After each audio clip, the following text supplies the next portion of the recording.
কোথাও কেউ নেই বাংলা নাটকটা এখনো মানুষের কাছে একটা আবেগের নাম। সে সময় পাড়া মহল্লার ছেলেরা নাটকের প্রধান চরিত্র বাকের ভাইয়ের মতো কালো সানগ্লাস পরে হাতের আঙুলে সারাক্ষণ চাবের রিং ঘোরাতো। মহল্লার চায়ের দোকানগুলোতে সারাদিন একটা গানই বাজত।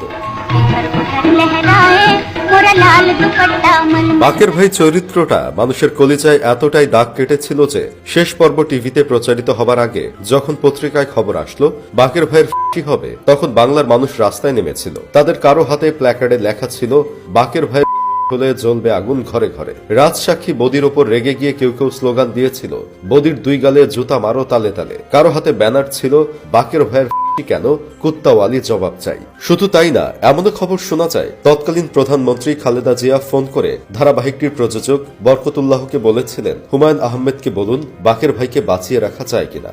হুমায়ুন আহমেদ তবু রাজি হননি। উনি গল্পের প্রয়োজনে বাকের ভাইয়ের শেষ পর্বে যখন দেখানো হলো বাকের ভাইয়ের হয়েছে, তখন টিভির সামনে বসে থাকা শিশু থেকে বৃদ্ধ কেউই নিজের আবেগ ধরে রাখতে পারেননি। তারা কেঁদে দিয়েছিল। মনে হচ্ছিল গল্পের না বাস্তবের নায়কের হয়েছে। সকালে কেন্দ্রীয় কারাগারের গেটের বাইরে দাঁড়িয়েছিল বাকের ভাইয়ের ভালোবাসার মানুষ মুনা। জেলার এসে জানতে চান আপনি আসামের কি হন। উত্তরে মুনা বলেন আমি ওর কেউ না।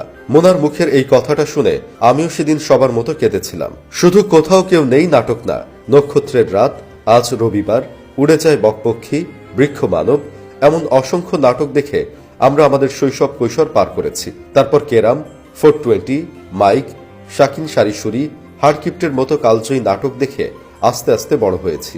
এইসব নাটক দেখে আমরা কখনো হেসেছি, কখনো কেঁদেছি, কখনো বা প্রেমে পড়েছি। আর আজকালকার নাটক দেখলে মনে হয় হাসানোর জন্য কাতুকুতু দিচ্ছে, জোর করে কাঁদানোর চেষ্টা করছে, গার্লফ্রেন্ডকে খেয়ে ছেড়ে দেওয়ার জন্য উৎসাহ দিচ্ছে। আর কিছু চুল মার্কা পরিচালকের নাটকের সংলাপের চেয়ে টুটটুট শব্দটাই বেশি থাকে। অনেক অভিনেতাই ফালতু নাটকে অভিনয় করে, তাই বলে নিলয় আলমগীরের মতো একের পর এক এমন ফালতু নাটকে খুব কম অভিনেতাই অভিনয় করে। ওনার নাটকের নাম শুনলেই দেখার রুচি নষ্ট হয়ে যায়। উত্তেজিত বয়ফ্রেন্ড, 200 টাকায় প্রেম, বাইরে ফিটফাট ভিতরে সদরঘাট, আরো অসংখ্য চুলমার্কা নাটকে এই অস্কারজয়ী অভিনেতা অভিনয় করেছে। সত্যি বলতে কি ভাই, এই অস্কারজয়ী অভিনেতার এই সকল নাটক দেখলে হাসি আসবে দূরের কথা, উল্টো হিসু করে দিতে ইচ্ছে করবে।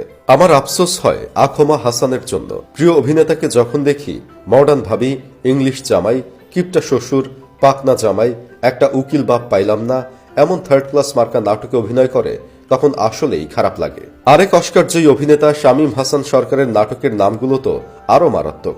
দুদু মিয়া, গার্লফ্রেন্ড শুধু খেতে চায়, লিঙ্ক হবে, নামগুলো যেমন মারাত্মক, নাটকের কাহিনীও মারাত্মক। যদিও শামীম হাসান সরকার দিন শেষে ওনার ভুল বুঝতে পেরে ফেসবুকে পোস্ট করেছেন 2024 সালে আমি কোনো জামাই বউ, বেআইন, প্রবাসী নিবাসী, ভাসুর শ্বশুর পশুর ইত্যাদি নামক গল্পের নাটক থেকে বিদায় নিচ্ছি। অনেক হয়েছে, জীবনে ভুল বারবার করা যায় না। নতুন বছর নতুন ভাবে শুরু করতে চাই। যাই হোক, শেষমেশ আমি